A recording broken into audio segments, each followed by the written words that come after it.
A'udzubillahi minasyaitonirrajim. Bismillahirrahmanirrahim. Assalamualaikum warahmatullahi wabarakatuh.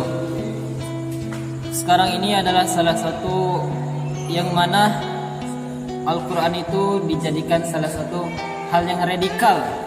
Padahal di dalam Al-Quran itu sendiri, mulai dari Al-Fatihah sampai dengan Minal Jinnati Wanas, gak ada kata-kata radikal di dalam Al-Quran.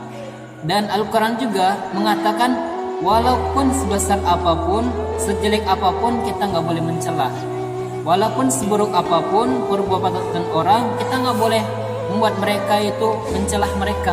Kenapa? Karena Al-Quran ini adalah petunjuk yang kalau orang selalu dekat dengan Al-Quran, insya Allah menjadi orang yang baik. Karena di dalam Al-Quran sendiri Allah katakan A'udzubillahi minasyaitonirrajim. Bismillahirrahmanirrahim. Di dalam surat Yunus, yaitu surat yang ke-10 ayatnya yang ke-57 sampai dengan 58. Allah Subhanahu wa taala berfirman, A'udzubillahi minasyaitonirrajim. Ya ayyuhan nas qad ja'atkum mau'izatun mir rabbikum wa shifaa'un lima fis sudur wa hudan wa rahmatun lil mu'minin wa bi fadlillahi wa bi rahmatihi fabidzalika falyafrahu wa khairum mimma yajma'un. Wahai manusia, sungguh telah datang kepadamu pelajaran Al-Quran dari Tuhanmu, penyembuh bagi penyakit yang ada dalam dada, petunjuk serta rahmat bagi orang-orang yang beriman. Allah firmankan di dalam Al-Quran bahwa Al-Quran ini bukan radikal, tapi pelajaran buat orang-orang semua manusia di muka bumi. Baik dia negaranya Indonesia maupun negara manapun, selagi dia manusia, Allah katakan Al-Quran ini adalah pelajaran bagi manusia. Dan ketika kita sering membaca Al-Quran, memahami Al-Quran, mentadabburi Al-Quran, maka banyak sekali pelajaran yang kita dapat. Contoh, kita tahu mana baik, mana buruk.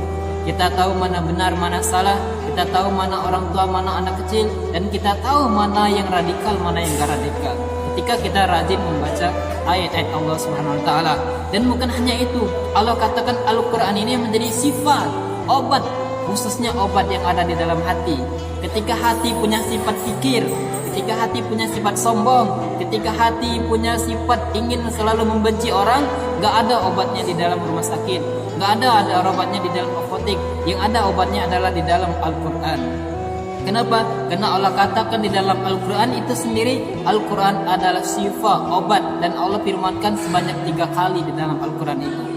Dan selain Al-Quran adalah syifa, obat yang mustahil bagi manusia penyakit itu tersembuh, Al-Quran ini adalah yaitu petunjuk serta rahmat bagi orang-orang yang yakin. Ketika rajin mendapatkan membaca Al-Quran, insya Allah dia mendapatkan petunjuk jalan yang lurus, jalan ihdinas siratal mustaqim, mendapatkan petunjuk jalan yang benar, sehingga ketika kembali kepada Allah benar-benar kembali ke surga, bukan kita kembali ke dalam nerakanya Allah Subhanahu wa taala. Oleh sebab itu, mari sama-sama kita baca dulu Al-Quran. Kita pahami, kita tadabburi ayat demi ayat. Kita pahami, kita teliti ayat demi ayat. Mudah-mudahan dengan kita selalu memahami Al-Quran, kita mendapatkan rahmat hidayah dari Allah Subhanahu wa taala. Mohon maaf, kebenaran dari Allah. Mudah-mudahan kita semua yang selalu istiqomah. Assalamualaikum warahmatullahi wabarakatuh.